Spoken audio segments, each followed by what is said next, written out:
폐의 진액을 보충하고 체내 진액 생성을 촉진하는 약재로 알려져 있죠. 폐와 기관지를 촉촉하게 해줘서 마른 기침, 가래, 목마름 등을 완화하는 데 도움이 됩니다. 기침을 가라앉히고 진액 생성을 도와 폐와 기관지를 촉촉하게 해주는 약재입니다. 폐를 촉촉하게 해서 기침을 가라앉히고 호흡기 염증 완화에 도움이 되는 약재입니다. 반갑습니다. 여러분의 폐를 깨끗하고 촉촉하고 시원하게 만들어드리는 깨척시 한의사 양송입니다. 올해로 한의사가 된 지 30년이 되었는데요. 만성 염증으로 인한 각종 폐 호흡기 질환을 치료하며 현장에서 얻은 다양한 경험과 지식을 오늘 여러분에게 전해드리겠습니다. 보통 기침과 가래는 폐호흡기 질환의 대표적인 증상으로 알려져 있는데요. 실은 우리 몸을 지키기 위한 반응이라고요. 네, 그렇습니다. 기침은 호흡 과정에서 몸 안으로 들어온 미세먼지, 매연, 담배 연기 같은 유해물질과 세균, 바이러스 같은 병원체를 몸 밖으로 내보내는 반사작용입니다. 이때 함께 배출되는 것이 바로 가래인데요. 가래는 몸 안으로 유입된 각종 유해물질과 병원체가 기도와 기관지에서 분비되는 점액에 포착되어 만들어집니다. 점액은 진액의 종류로 호흡기를 보호하고 노폐물을 배출시켜 우리 몸을 지키는 중요한 역할을 합니다. 젖은 기침과 마른 기침은 어떻게 다른가요?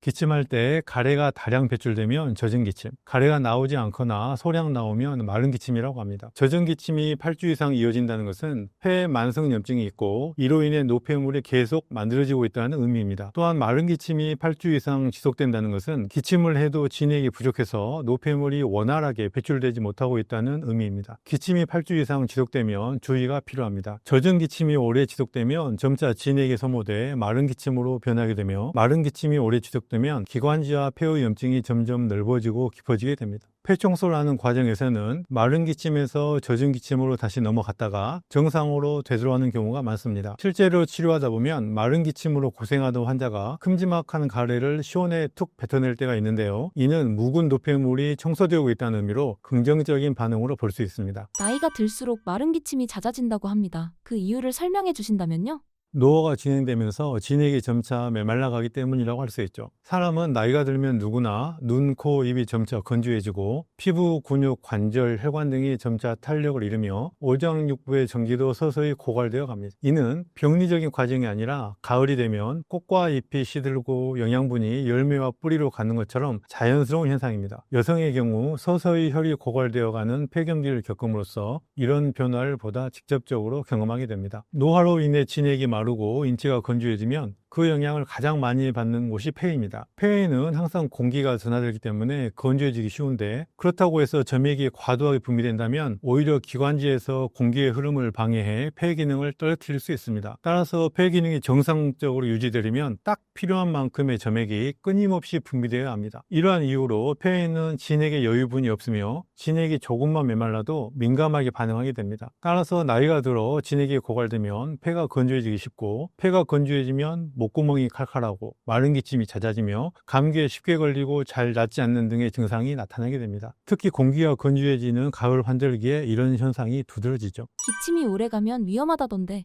어떻게 생각하시나요?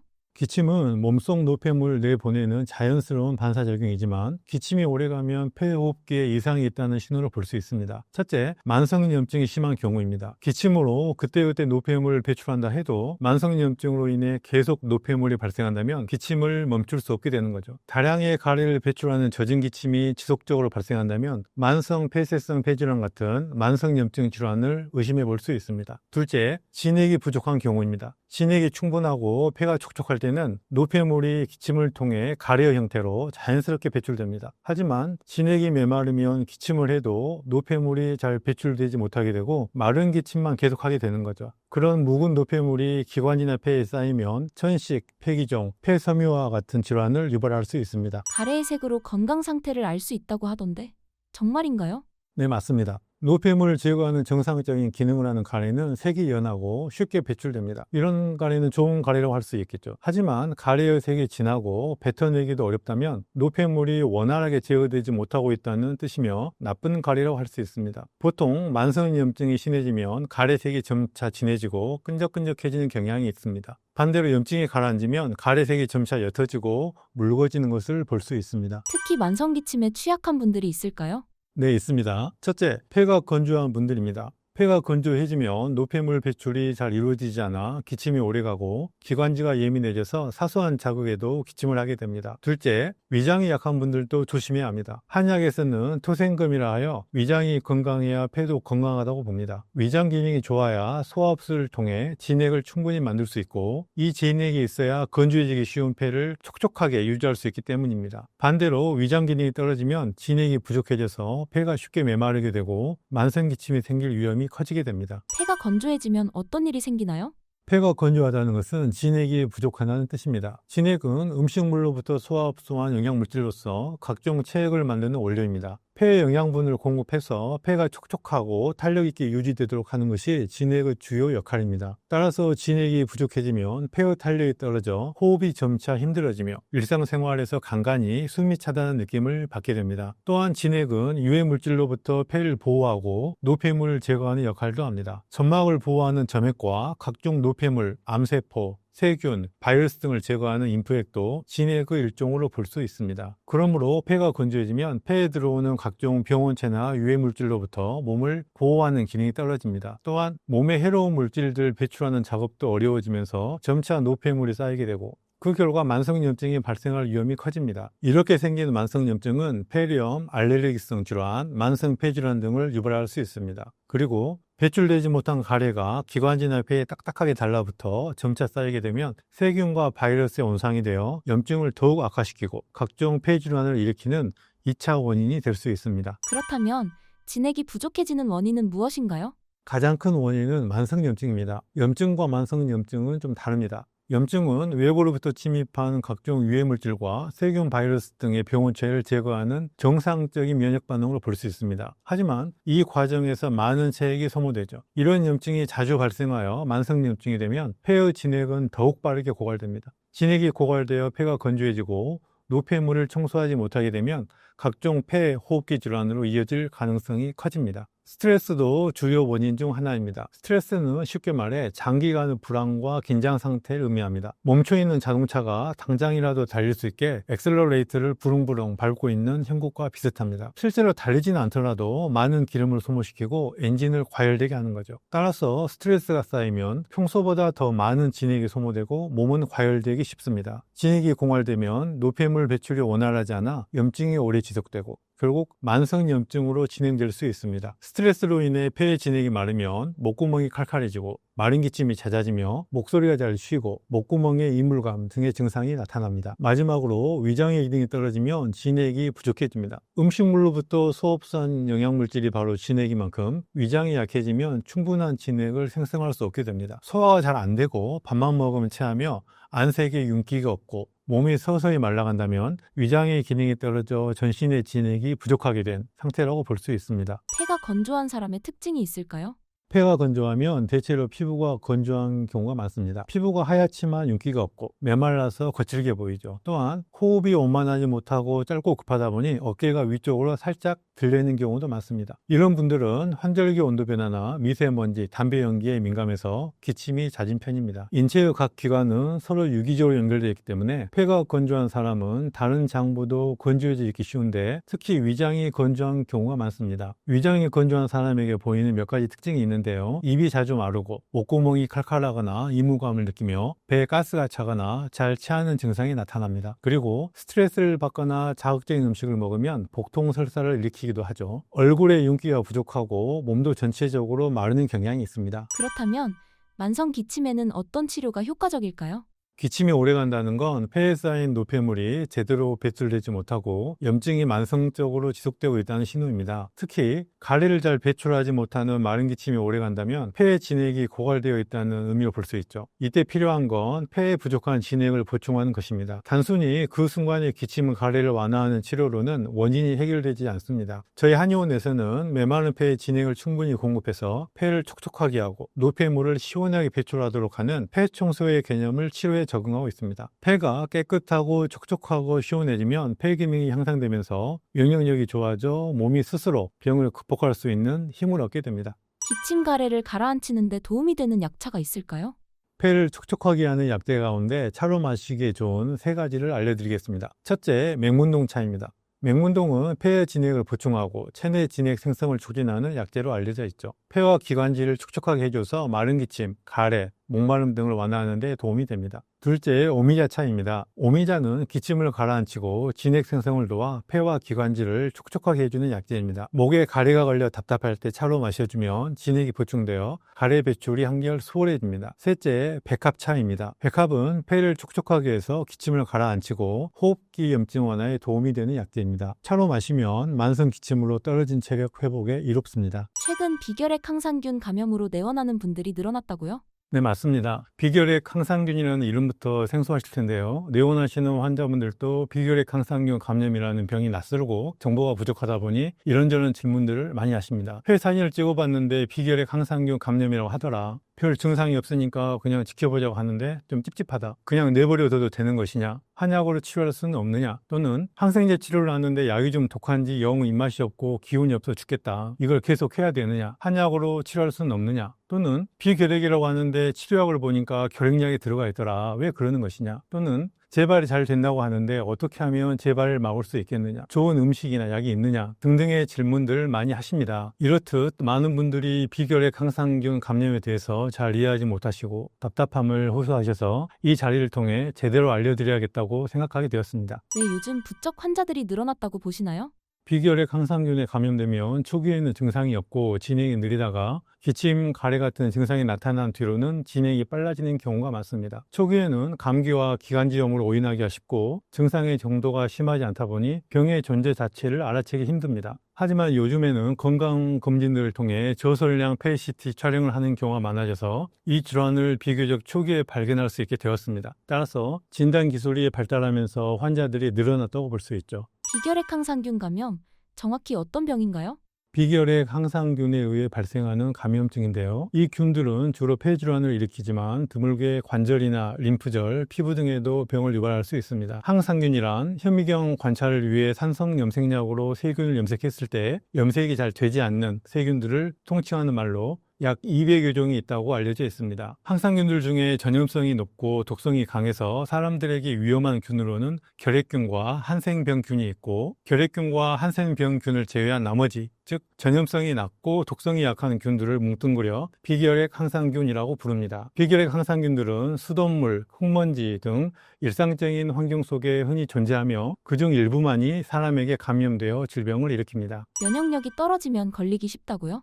네, 그렇습니다. 비결핵 항상균은 우리 주변에 늘 존재하는 균입니다. 수돗물에도 있고 공원이나 뒷산의 흙먼지 속에도 있고 아이들이 뛰노는 운동장에도 있습니다. 우리가 어렸을 때부터 항상 접해왔던 균이며 전혀 낯선 균이 아닙니다. 그런데 이렇게 오랜 기간 겪어왔던 그리고 별다른 문제를 일으키지 않았던 비결핵 항상균들이 어느 날 갑자기 감염증을 일으킨다는 것은 어떤 의미가 될까요? 이것은 우리 몸의 면역 기능에 심각한 문제가 생겼다는 의미입니다. 단순히 면역 기능이 약해진 정도가 아니라 면역 기능이 아예 작동하지 않는 상태가 되었음을 의미합니다. 저는 비결핵 항상균 감염을 폐의 진액이 메말라 폐가 심하게 건조해졌을 때 나타나는 증상으로 봅니다. 진액이 부족해지면 면역 기능이 미치지 못하는 부위가 생기고 면역 기능이 미치지 못하면 비결핵 항상균처럼 독성이 약한 균도 그곳으로 침투해 감염을 일으킬 수 있는 것이죠. 인체에 있어서 모든 물질의 이동은 진액이라는 물길을 통해 이루어진다고 볼 수 있습니다. 이는 마치 베네치아 같은 수상도시와도 비슷하죠. 물길을 따라 영양분이 공급되고 물길을 따라 노폐물이 제거되며 외적이 쳐들어왔을 때에는 물길을 따라 군대도 이동합니다. 만약 이 물길에 닿지 않는 곳이 생긴다면 이순신 장군님이 거북적을 100척 이끌고 있다 해도 적을 물리칠 수 없을 것입니다. 더 큰 문제는 물길에 닿지 않으면 적의 침입조차 눈치채지 못한다는 것입니다. 비결핵 항상균 감염 초기에는 별다른 증상이 없는 것도 이 때문입니다. 균이 들어와 있는데도 우리는 전혀 알아채지 못하고 있는 것이죠. 전투에서 패배한 군인은 용서받을 수 있지만 경계에 실패한 군인은 용서받을 수 없다. 라는 말이 있습니다. 비결핵 항상균 감염 환자분들이 바로 적이 침입했는데도 모르고 있는 경계에 실패한 군인과 같습니다. 폐가 약해지면 면역력도 약해진다는 말이 있던데 정말인가요? 네, 그렇습니다. 한약에 쓰는 폐와 위장을 외부 물질이 드나드는 주요 장기로 보는데요. 이 두 장기는 외부로부터 유익한 물질을 받아들이고 유해한 물질은 들어오지 못하도록 막아내는 기능을 동시에 수행합니다. 위장에는 진액이 충분하고 유사시에 구토나 설사 등을 통해 유해 물질을 즉각적으로 배출할 수 있어 비교적 방어하기가 쉽습니다. 반면 폐에는 진액이 딱 필요한 만큼만 있어서 만성염증이나 스트레스 등의 원인으로 진액이 고갈되면 유해 물질의 침입을 방어하기도 힘들고 노폐물의 배출도 어려워져서 염증이 더욱 오래가게 되며 결국 각종 만성 질환들이 발생할 위험이 커지게 됩니다. 실제 병원체와 유해 물질이 침입하기도 쉬운 곳은 폐이며 폐 기능이 약해지면 전체적인 면역력도 약해진다고 볼 수 있습니다. 특히 감염에 취약한 사람들이 있을까요? 만성 폐쇄성 폐질환 등의 폐호흡기 관련 기저질환이 있거나 결핵을 앓은 적이 있거나 암과 같은 소모성 질환을 앓았던 분들에게서 속발성으로 발생하는 경우가 많습니다. 이러한 질환을 앓고 있다는 것은 폐가 건조하고 만성염증이 있다는 것을 의미하기 때문입니다. 실제로 최근 내원 환자를 살펴보면 10명 중 3명은 결핵, 3명은 기관지 확장증, 2명은 암, 1명은 만성 폐쇄성 폐질환 병력이 있었습니다. 비결핵 항상균 감염 환자 중에 마른 분들이 많다고요? 네, 맞습니다. 근래 내원한 비결핵 항상균 감염 환자 10분을 대상으로 체질량 지수, BMI를 계산해 보니까 20대가 3명, 18대가 2명, 17대가 2명, 16대가 3명이 나왔으며 평균은 18.4였습니다. 내원 환자 10명 중 8명은 여성이었고 평균 연령은 60대 후반이었는데 우리나라 60대 여성의 평균 체질량 지수가 약 24.3이라는 점을 감안하면 비결핵 항상균 감염으로 내원하신 환자분들의 평균 체질량 지수가 18.4라는 것은 이분들이 일반인에 비해 굉장히 마른 체격임을 말해주고 있습니다. 그래서 저는 평소 위장 기능이 약하고 몸이 마른 분들이 스트레스나 만성염증 등의 원인으로 진액이 더욱 고갈되면 폐가 그 영향을 받아 심하게 건조해져서 비결핵 항상균에 감염되는 것이라고 생각합니다. 또한 위장이 약하다는 개념 안에는 소화 흡수를 돕는 장내 미생물종의 균형이 깨져 있다는 의미도 포함되어 있습니다. 장내 유익균은 부족하고 유해균은 상대적으로 늘어나 있는 거죠. 실제 비결핵 항상균 감염 환자분들 중에는 배에 가스가 잘 차고 더부룩하며 복통 설사가 잦은 경우가 많았습니다. 이런 분들이 항생제 치료를 받게 되면 장내 미생물종이 더욱 손상되어 복통 설사, 식욕 감퇴, 무기력증, 체중 감소 등의 부작용이 나타나게 되고 심하면 항생제 치료를 지속할 수 없게 되는 경우도 발생하게 됩니다. 평소에 체질량 지수가 20 미만인 마른 체격이신 분께서 비결핵 항상균 감염 진단을 받는다면 별다른 증상이 없다 해도 경각심을 가지고 치료에 임하시는 것이 좋겠습니다. 비결핵 항상균 감염은 어떤 단계를 거쳐 진행되나요? 감염 초기에는 별다른 증상이 나타나지 않는 무증상 단계가 있습니다.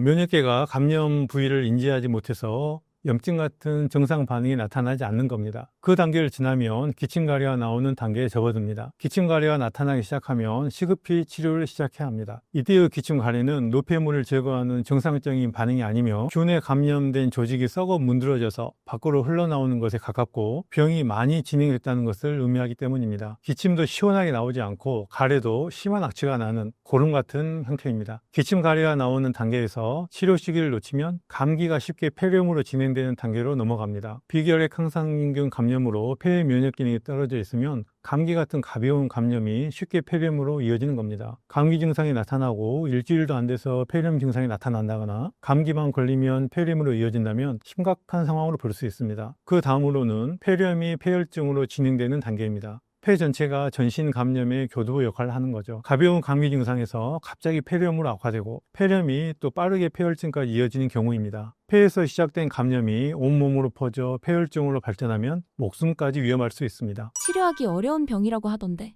정말인가요? 네, 그렇습니다. 이 질환은 단순히 항생제로 원인균을 제거한다고 해서 치료될 수 있는 병이 아닙니다. 폐가 건조해서 약효가 잘 전달되지 않다 보니 원인균을 찾아 그에 맞는 항생제를 처방하더라도 효과가 잘 나지 않는 경우가 많습니다. 그러다 보니 점차 약을 강하게 쓰게 되고 그에 따른 부작용도 심하게 나타나게 됩니다. 내원하신 환자분들 중에도 항생제 치료 부작용으로 복통, 설사, 체중 감소, 면역력 저하 등을 호소하시는 분들이 많았습니다. 또한 재발이 잘 되는 병입니다. 비결핵 항상균 자체가 주변에서 흔히 접하는 균이다 보니 한 가지 균에 의한 감염이 제거된다 해도 폐 기능 자체가 개선되지 않는다면 또 다른 균에 의해 재감염되는 경우가 많습니다. 근본적인 치료가 필요한 이유입니다. 비결핵 항상균 감염 치료, 결핵 치료와 어떻게 다른가요? 결핵균은 항상균 중에서 독성과 전염력이 강한 균이며 비결핵 항상균은 그에 비해 독성과 전염력이 약한 균입니다. 당연히 비결핵 항상균 감염 치료가 결핵 치료보다 쉬울 것처럼 느껴지지만 실상은 그렇지 않습니다. 독성과 전염력이 약하고 일상에서 흔히 접하는 비결핵 항상균에 감염됐다는 것은 그 자체로 폐가 심각하게 건조해져서 면역 기능이 매우 낮아져 있다는 의미이며 체력 자체도 많이 약하다는 걸 뜻합니다. 따라서 치료에 있어서도 비결핵 항상균 감염 치료가 결핵 치료보다 더 까다롭습니다. 결핵 치료가 보통 6개월에서 1년 정도 걸린다면 비결핵 항상균 감염 치료는 보통 1년에서 2년 정도 걸리며 치료 경과도 좋지 못하고 재발도 잘 되는 편입니다. 다만 결핵균과 비결핵 항상균은 모두 항상균이어서 결핵약이 비결핵 항상균 치료에 사용되는 경우도 있습니다. 항생제 치료에 대해 어떻게 생각하시나요? 항생제는 수많은 감염증으로부터 수많은 사람들의 목숨을 구했지만 비결핵 항상균 감염의 경우에는 그렇지가 못합니다. 저는 비결핵 항상균 감염은 항생제로 치료하기 어려운 병이라고 생각합니다. 알려진 바로는 항생제 치료 성공률이 약 45%에서 60% 수준에 불과합니다. 감염 부위에 면역 기능이 닿지 않고 항생제의 약효도 잘 닿지 않아 치료 효과가 잘 나지 않는 것으로 볼 수 있습니다. 그래서 치료 기간은 길어지고 약은 독해질 수밖에 없게 되는 것이죠. 항생제를 장기간 복용하게 되면 식욕감퇴, 복통설사, 무기력증, 체중 감소, 면역력 저하 등의 부작용을 겪게 되는데요. 비결핵 항상균 감염 치료를 위해서는 폐와 위장이 먼저 건강을 되찾아야 하는 만큼 위장에 부담을 주는 항생제 사용은 득보다 실이 많다고 생각합니다. 또한 비결핵 항상균은 일상에서 흔히 접하는 균이라 항생제 치료를 해도 폐 기능 자체가 좋아지지 않는다면 재발 위험이 큽니다. 재발하는 경우에는 이전에 감염됐던 균에 다시 감염되는 것이 아니라 다른 균에 의해 감염되는 경우가 더 많습니다. 심지어 한 가지 비결핵 항상균에 대해 항생제 치료를 하는 도중에 또 다른 비결핵 항상균에 감염되는 경우도 있습니다. 그래서 단순히 항생제로 비결핵 항상균을 제거하는 데 집중하기보다는 이 감염이 반복해서 발생하는 근본적인 원인을 바로잡는 치료가 필요하다고 봅니다. 비결핵 항상균 감염을 효과적으로 치료하려면 어떻게 해야 할까요? 비결핵 항상균 감염은 진액이 고갈되어 폐가 심하게 건조해지고 그로 인해 면역 기능이 닿지 않는 부위가 생겼을 때 발병합니다. 그래서 저희 한의원에서는 건조해진 폐에 진액을 보충해 노폐물이 원활하게 배출되도록 하는 폐청소라는 개념을 치료에 적용하고 있습니다. 폐청소를 통해 폐가 깨끗하고 촉촉하고 시원한 본래의 모습을 되찾으면 비결핵 항상균 감염의 악순환을 끊어낼 수 있는 길이 열리는 것이죠. 비결핵 항상균 감염 치료에 음식이 도움이 될까요? 네, 그렇습니다. 비결핵 항상균에 감염된 환자분들 중에는 소화 기능이 떨어져 근래 보기 드문 영양실조 상태인 경우가 많습니다. 이럴 때는 소화가 잘 되는 음식을 꾸준히 드시고 체중을 500g이라도 늘리는 것이 중요합니다. 오늘은 비결핵 항상균 감염 환자에 도움이 될 수 있는 음식 3가지를 알려드리겠습니다. 첫째, 기름기가 좋고 담백한 음식입니다. 소고기, 돼지고기, 닭고기, 계란, 콩, 우유 등의 음식으로 단백질을 보충하면 좋은데 비결핵 항상균 감염 환자분들 중에는 단백질 소화 능력이 조금 부족한 경우가 많습니다. 무조건 영양가 많은 음식을 고집하기보다는 자신의 기호와 소화 능력에 맞는 음식을 섭취하는 게 좋습니다. 예를 들면 동물성 단백질의 경우에는 육류보다는 어패류를 드시는 게 더 소화가 잘 되는데요. 어패류 중에서도 기름기가 좋고 담백한 조기, 갈치, 가자미 같은 신살 생선이 좋고 전복, 바지락, 키조개 같은 조개류도 좋습니다. 소고기와 같은 육류를 먹을 때는 기름기가 적은 부위를 조금씩 꾸준히 드시는 것을 권합니다. 둘째, 위장을 촉촉하게 하는 음식입니다. 대체로 이런 음식들은 신맛이 나며 형태는 끈적거리는 경우가 많습니다. 보통 신맛은 기운을 모으는 작용을 하기 때문에 소화가 잘 안 되는 경우가 많은데 위장이 건조한 분들에게는 오히려 적당한 신맛이 소화를 촉진합니다. 대표적인 음식이 키위입니다. 하루에 한두 알 정도 꾸준히 드시면 좋고 너무 시다면 숙성시킨 뒤에 먹거나 신맛이 덜한 골드 키위 같은 품종을 먹는 것이 좋습니다. 꾸준히 먹으면 위장이 촉촉해지고 진액 공급에 도움이 됩니다. 단, 먹고 나서 신물이 넘어오거나 속이 더부룩하면 키위가 안 맞는 것이니 피하시는 게 좋습니다. 셋째, 장내 유익균을 키우는 음식입니다. 비결핵 항상균 감염 환자분들은 폐뿐만 아니라 위장까지 건조해서 소화가 잘 안 되고 장내 미생물총의 균형이 깨진 경우가 많습니다. 일반적으로 유익균이 85%, 유해균이 15% 정도일 때 이상적이라고 알려져 있는데요. 유익균이 우세할 때 장내 환경이 건강하게 유지되는 만큼 요구르트, 치즈, 청국장, 낫또 같은 유익균이 많은 발효식품을 챙겨 먹으면 좋습니다. 특히 고초균, 바실러스 서브틸리스가 들어있는 낫또가 효과적인데요. 낫또를 직접 드시기가 힘들면 낫또키나제 같은 건강기능식품을 드시는 것도 좋습니다. 또한 유익균의 먹이가 되는 식이섬유를 충분히 섭취해 장에 이미 존재하고 있는 유익균들을 키우는 것도 좋은데 현미, 카무트, 귀리 같은 곡물, 미역, 다시마, 김 같은 해조류, 표고버섯, 느타리버섯 같은 버섯류, 양상추, 양배추, 케일, 브로콜리 같은 녹황색 채소류 등의 식이섬유가 풍부한 식품들입니다.